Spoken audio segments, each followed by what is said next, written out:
নানাবিধ ডাল বিভিন্ন প্রকারে রাঁধা হইয়া থাকে। সচরাচর রাঁধা ডাল 3 ভাগে বিভক্ত, যথা তিতো ডাল, ঝাল ডাল, টক ডাল।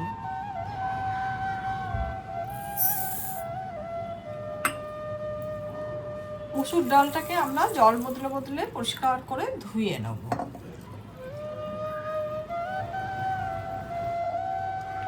ধুয়ে রাখা মসুর ডালটাকে আমরা সেদ্ধ করে নিচ্ছি।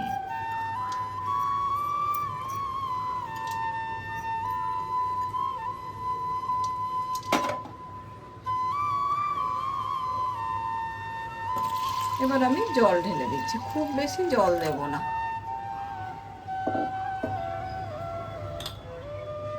পরিমাণ মতো নুন দিয়ে দিলাম। এবার আমি ঢাকা দিয়ে দিচ্ছি।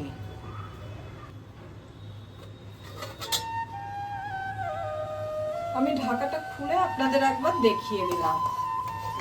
ডালটা আধা সেদ্ধ হয়ে গেছে। মাঝে আমি একবার খুলে অল্প করে উষ্ণ গরম জল মিশিয়ে দিয়েছি। কখনোই একসঙ্গে বেশি জল দেবেন না, তাতে কিন্তু ডাল সেদ্ধ হতে অনেক বেশি সময় লাগে। মসুর ডাল 10 মিনিট থেকে 12 মিনিট টাইম লাগে কড়াইতে সেদ্ধ করলে, আর কড়াইতে সেদ্ধ করলে স্বাদটাও অনেক বেশি। আর একটা কড়াই আমি বসিয়ে দিয়েছি, তাতে সর্ষের তেল ঢেলে নিলাম। কড়াইতে সর্ষের তেলটা আমাদের গরম হয়ে গেছে। আমি কেটে রাখা উচ্ছেটাকে এবার ভেজে নিচ্ছি।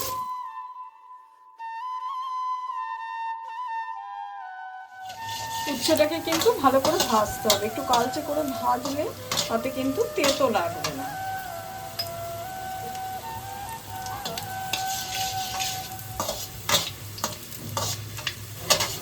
উচ্ছেটা আমাদের ভাজা হয়ে গেছে, এবার আমি তুলে নিচ্ছি।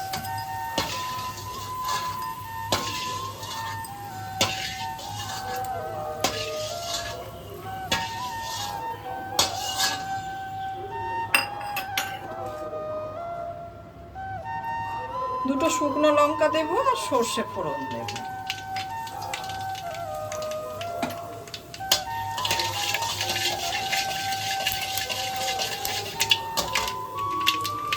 এদিকে ফোড়নটা আমাদের হয়ে গেছে। আদা বাটা দিয়ে দিচ্ছি।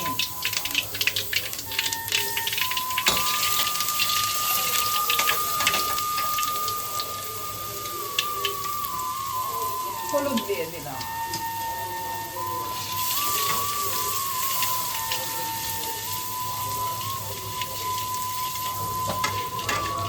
খুব ভালোভাবে আদার সহ হলুদটা কষানো হয়ে গেছে। এবার আমি সেদ্ধ করে রাখা ডালটা দিয়ে দিচ্ছি।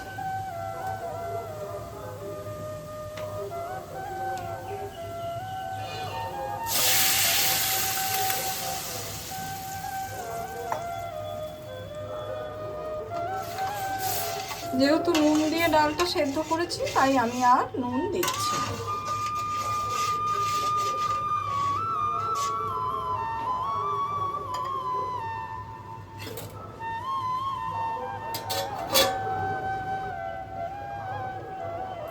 এবার আমি ঢাকাটা খুলে দিচ্ছি।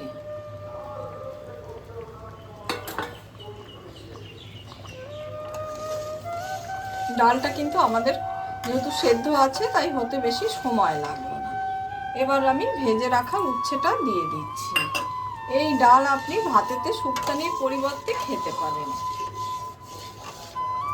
রান্নাটা আমার পুরোপুরি হয়ে গেছে। আমার এই রেসিপিটা যদি আপনাদের ভালো লেগে থাকে, লাইক, শেয়ার, কমেন্ট আর সাবস্ক্রাইব করতে ভুলবেন না আমার চ্যানেলটা। রান্নাটা পুরোপুরি হয়ে গেল, এবার আমি